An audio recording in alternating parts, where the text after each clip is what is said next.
Vamos começar com a proposta. A proposta do Enem é igual todos os anos, não muda nada. Então é um texto dissertativo argumentativo com um máximo de 30 linhas e mínimo de 25 linhas. Se você fizer menos de 7, o seu texto é anulado. Tem que ter introdução, argumento 1, argumento 2, conclusão, conclusão com proposta de intervenção, introdução com sua tese. Cada argumento tem que ter um recurso argumentativo, sendo filme, jornal, documentário, livro e etc. A proposta do Enem não muda, sempre igual todos os anos, você sempre vai seguir o mesmo padrão.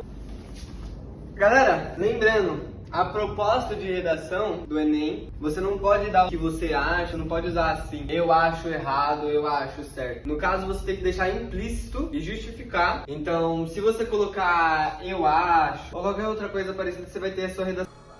Agora, dando a introdução no texto 1 da coletânea, né? O nosso amigo aí, o Eduardo, fez uma análise aí de uma informação que você pode usar na redação. Então, fica com ele aí que ele vai te explicar. A gente pode anotar no nosso rascunho sobre a Conanda, que ela quer terminar com a publicidade e propaganda no Brasil. Isso pode servir como uma própria contextualização na sua introdução, explicando sobre a propaganda infantil, os malefícios e falar sobre a... Bem, o texto 2 é um mapa informativo, né, sobre o tema da publicidade infantil no mundo. E agora eu vou continuar a explicação aí, só que agora na lousa.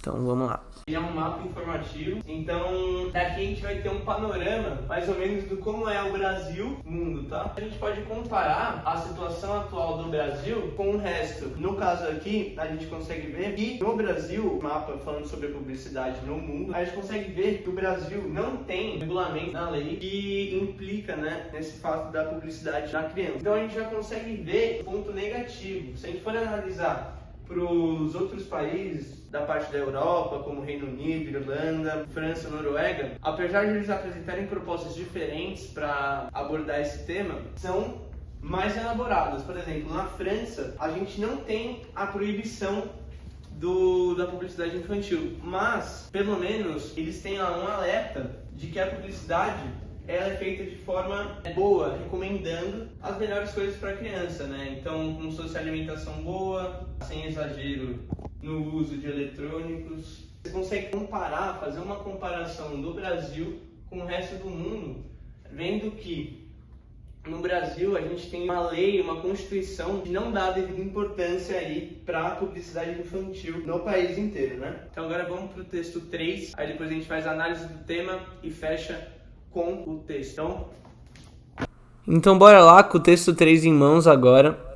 Eu vou mostrar um pouquinho de como ele foi apresentado aqui, tá? É um texto bem curtinho e ele tá aí mais para contextualizar o participante aí do vestibular, né, da redação, de como mais ou menos esse tema deve ser incluído para a criança, né? Que ele fala mais ou menos que as crianças devem ter cuidados desde pequena, né, sobre as informações que elas recebem do mundo exterior.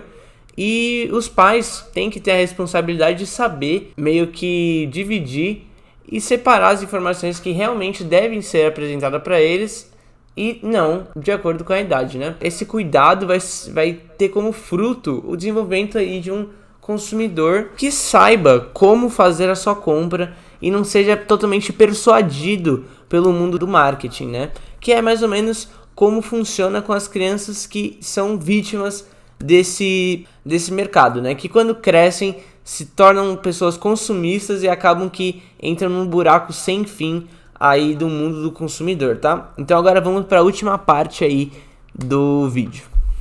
Então aqui agora no final, só vim falar um pouco aqui sobre o tema. A gente abordou bastante ele já no texto das coletâneas, né?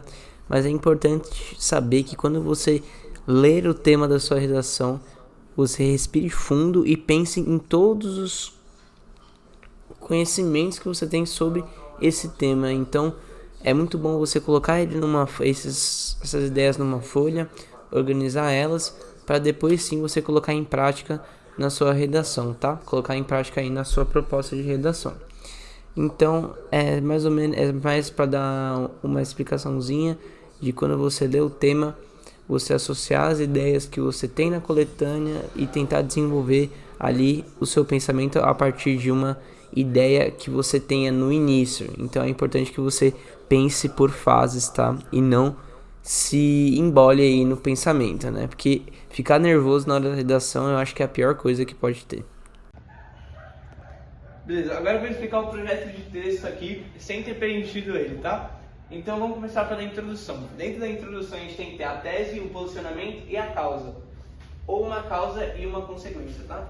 Aqui na tese a gente vai meio que dar a nossa ideia sobre o tema, então sobre a publicidade, a gente vai contextualizar e também dar o nosso posicionamento, tá? Então é como se elas estivessem aqui em conjunto. Então, por exemplo, posicionamento é infelizmente ou felizmente, qualquer coisa assim, tá? E aí os dois aqui, que é uma causa, uma consequência ou duas consequências, ou não importa, seria, por exemplo, dentro da publicidade infantil, a gente tem uma consequência que é as crianças terem um hábito consumista. Então, eu poderia colocar aqui hábitos consumistas como consequência, tá? No desenvolvimento 1, a gente ia dissertar sobre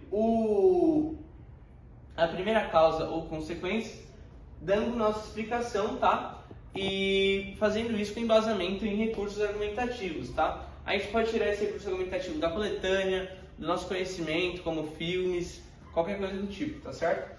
No D2, a gente vai pegar a segunda causa ou consequência e vai também dissertar, mas aí com um fim mais de término, por exemplo, porque aqui vai ser o seu último parágrafo de explicação. Então, é nele que você vai ter que meio que completar ali o seu pensamento, o seu posicionamento e a sua argumentação, tá certo? Também com um recurso argumentativo da coletânea ou qualquer coisa que seja do seu conhecimento, tá certo? E aqui na conclusão, lembrando que a gente está fazendo da proposta do Enem, então é uma redação de Enem, na conclusão é necessário, obrigatório e inesquecível que tenha a proposta de intervenção, tá? Proposta de intervenção nada mais é que você propor uma solução para esse problema apresentado aí na sociedade, tá certo? Então é importante que antes da proposta de intervenção você tenha uma visão resumida de tudo que você abordou na redação anteriormente, tá certo? Então na proposta de intervenção a gente faz umas perguntinhas que vai ser mais ou menos quem vai fazer, como vai fazer, quando vai fazer e como entraria em vigor, tá certo? Então, por exemplo, aqui faria que ela seria feita pelo Estado, aí seria uma implementação nas escolas, com algo em tal pessoa e com um programa de ajuda. Então, essa seria uma proposta de intervenção que daria para fazer. Essa foi a nossa explicação de redação do Enem aí, como tirar nota 1000. E eu vou nessa!